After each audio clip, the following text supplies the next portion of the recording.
बरं, आज ना खूप पाऊस पडत होता. वातावरण खूप सुंदर झालेलं. मस्त चहा घेतला आणि विचार आला मस्त गरमागरम मॅगी बनवून खावी. किचनमध्ये गेले, खाऊचा डबा ओपन केला. त्यात मॅगीची नवीन कोरियन BBQ व्हेज मॅगी सापडली. मग काय, लगेच सुरुवात केली मॅगी बनवायला. आधी संपूर्ण इन्स्ट्रक्शन्स वाचले की ही कोरियन मॅगी कशी बनवायची ते. सर्व काही समजल्यावर गॅसवर कढई ठेवली. त्यात 2 पेले पाणी टाकून उकळवून घेतलं. पाणी उकळायला लागल्यावर त्यात मॅगी शिजवायला टाकली. मॅगी शिजल्यानंतर जे पाणी एक्स्ट्रा होतं ते टाकून दिलं. नंतर शिजलेली मॅगी एका बाउलमध्ये काढून घेतली. इथे मी थोडंसं पाणी घेतलंय कारण मला मॅगी थोडी सुकीच आवडते. नंतर मॅगीच्या पॅकमध्ये मला असे 2 पाउच मिळाले.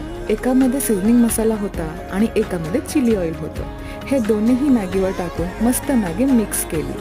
वर थोडेसे तीळ टाकले आणि बस रेडी आहे आपली कोरियन BBQ मॅगी.